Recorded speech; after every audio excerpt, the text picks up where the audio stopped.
Hello guys, welcome back to my series on audiobooks. Now we're continuing my Monster Hunter AU. This is chapter 9. Okay, chapter 9. Anne's POV. I woke up and got ready right away for training. There was still claw marks. I touched it and felt a feeling like someone I knew. Weird. I thought, who could it be? Yeah, maybe it's someone I know. Maybe it's someone lives in the woods or something. I don't know. I knocked at the guest room to wake Marcy up, and she wanted some time to get ready. So I went down by myself and started to train. I trained for 2 minutes and went back upstairs and knocked down the guest room. Marcy, it's been 2 minutes. You okay in there? I asked. Yeah, I'm fine. I just need 3 more minutes. Okay, I'll come back in 3 minutes. Okay. Then I walked back downstairs and trained again. After 3 minutes, I went upstairs. Okay, it's been 3 minutes. You okay? Yeah, I'm ready. Let me just open the door. Marcy said. Then she opened the door, and we went downstairs. I trained again, and she watched me. It was nice. I looked over at her a couple times and blushed. When the day was over, we hanged out again and talked. Hey, the monster far got in the building, but I think it left. But I was woken by a loud hitting. Do you know anything about that? I woke up from it too. It was like 5:18 when I was awoken. It was 5:20 when I was awoken. So weird. I know, and we haven't seen the monster far since the night the alarm went off. I don't know if we'll appear in the woods again. Well, wherever you find it, please don't hurt it. I don't think it attacks amphibians unless it's threatened or might respond you and me too. Yeah, I think so. When the alarm went off that night, it didn't attack me. I mean, I put up my gun, but it's like it knew it wasn't threatened, and it didn't attack me. Yeah. Then we started talking again and laughing until we called it a night. We said goodnight to each other and went to bed. I slept good. Then after 5 minutes of trying to sleep, I heard hitting on the wall again. More weird sounds. It stopped after 15 minutes and didn't pick up again. Then I tried to go to sleep. I did after 2 minutes. I woke up the next morning and got ready. Then went to go knock on the guest room. I knocked and asked Marcy if she was awake. She came to the door. Yeah, Anne, I'm awake. She had bags under her eyes and her face looked pale. Wow, Marcy, you look bad. You okay? Yeah, I'm fine. No, you don't, okay? Go back to the room and sleep. You'll be better if you do, okay? Okay, she said. Okay, she walked back in the room. I followed her into it and helped her in the bed and waited for her to fall asleep. Then I left and shut the door and went downstairs to train. I trained all day. Then the day ended. Now I was going to sleep. I hope Marcy's feeling better now. I went to bed straight away. I don't know how long it was, but then Bert knocked on my door and opened it. I woke up in a panic. It's the Marcifar again, isn't it? Yep, the alarm never glitched nor deactivated, but the Marcifar came back, and it's coming from the woods. Let's go. Got it, Captain. Then he left, and I got ready. Yeah, and went downstairs. Where is everyone? They're not doing the mission. They're not doing this mission with us. What do you mean, Captain? I mean, you seem to get the closest to the Marcifar than everyone else has gotten. Everyone else has not gotten close as you. So me and you are the only ones looking for the Marcifar. Okay. Then we went outside and went into the woods, and we went our separate ways. He went left, and I went right. From where I was walking around. I was walking around for a while. I stopped after a while. Then I looked around a while. Then I heard something behind me. I turned around and recognized the place. The same place the night I first saw the Marcifar. I looked around for a bit, then grabbed my flashlight from my belt and turned it on to look around with better light. I didn't see anything. Then I heard a growl behind me. I turned around, and there it was again, the Marcifar. It was growling at me. I backed up. I tried not to flash the light in its eyes, because I knew they were sensitive to bright lights. I bumped into a rock I did before, and it knocked the flashlight out of my hand, and then it was growling at me angrily. I put out my hand to try to calm it down. It growled, so I knocked my hand back a little. Then I put my hand on its snout. It growled a little, then it stopped.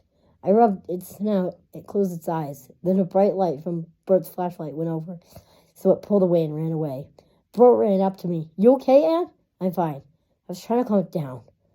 Then started, and then we started walking away. Then I started walking away. Bert followed me inside, and I checked on Marcy just to be sure. She was there sleeping peacefully, and went back to my room and crashed down. I went to sleep. I slept kind of good, not too good. Maybe the second encounter with the Marshafar. I hope you enjoyed that chapter, and for a special treat, I'm going to go on chapter 10. Chapter 10, Anne's POV. I woke up and got ready right away. I knocked on the guest room and didn't hear Marcy, so I opened the door to check. But she was still in bed. She was still sleeping. Okay, I thought. So I smiled and left. I went down the stairs and started to train. I was looking at some of the claw marks longer than I should have. I don't know why, but I thought about the second encounter with the Marshafar last night. It was weird. Marshafar let me put its hand on its snout and rub it. Maybe it's a friendly monster, unless it's threatened. Also, I keep brushing off the reason that Marcy stutters when we talk about the Marshafar. Maybe she has a stutter. I don't know. It's only when we talk about the Marshafar. Maybe it's nothing, but I still might ask that to her when she wakes up. I stopped training for a bit and just stood there looking at the claw marks. I think Bert saw me do this. I saw him come up to me. Hey, Anne, you need to be training. I took a look over at him. Yes, Captain. Then continued to look over the claw marks. Anne, I can see that you're distracted. Do you want to stop training and do what you need to do to not be distracted? Now, I looked back at him. Yeah, I like that. Okay, then you're dismissed. Thanks. Yeah, no problem. But I walked away.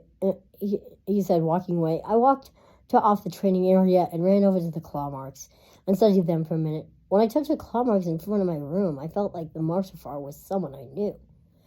But I brushed it off as someone else. But what if it is someone I know?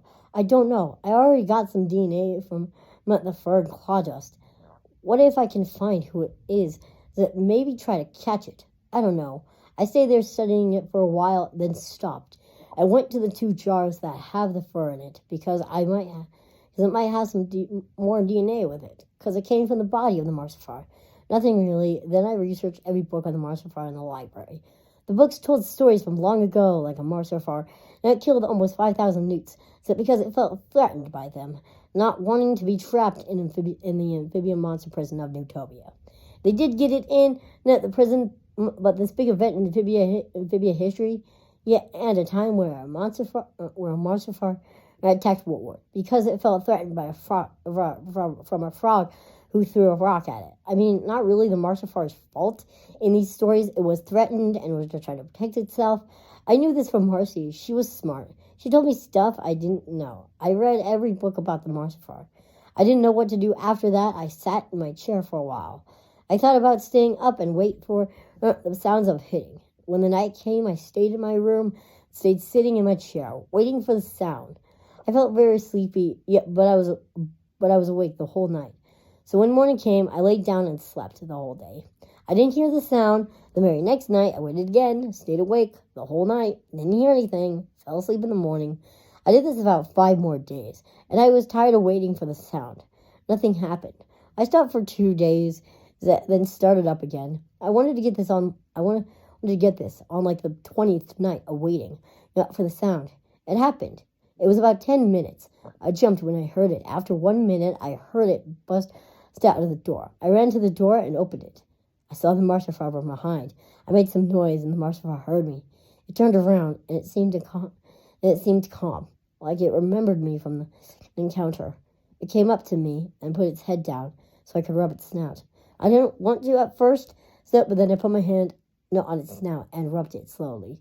Its eyes were closed, and I was enjoying it, so what was the Marshafar? I stopped, and it opened its eyes. I just stayed there looking at me. Then it backed away. Then I walked back into my room and got ready and went to sleep. I hated not knowing the real identity of the Marshafar, but I think it remembered me. I know I remember it. I don't know if Marcy was okay. I haven't checked on her for days. I hope she's feeling better. So this was chapters 9 and 10. Chapter 11 will be up soon, and maybe I'll do chapter 11 and 12. So, yeah. Bye!